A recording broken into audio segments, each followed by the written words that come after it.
Hey everyone, today I'm going to show you how to autoplay your presentation in Canva. Without any further ado, let's get started.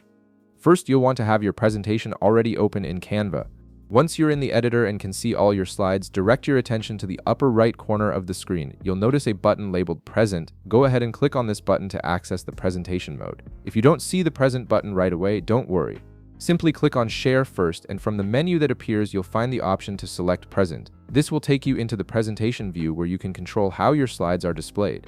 Now, once you're in presentation mode, look below the main viewing area and you'll see a 3 dots icon. This icon represents additional presentation options and settings. Click on these 3 dots to reveal a drop-down menu with various features. From this menu, select Start Autoplay. This is the key feature that allows your presentation to advance through all the pages automatically without you having to manually click through each slide.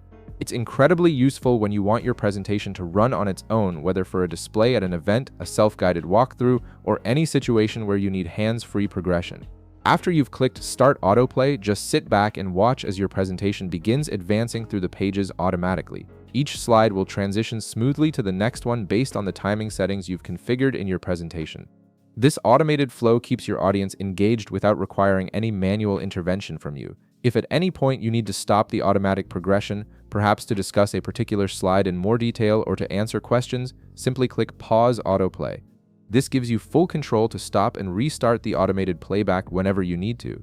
And that's it. You've now set up your Canva presentation to run automatically, making your workflow smoother and your presentations more professional. If this video helped you out, be sure to leave a like, subscribe, and I'll see you in the next one.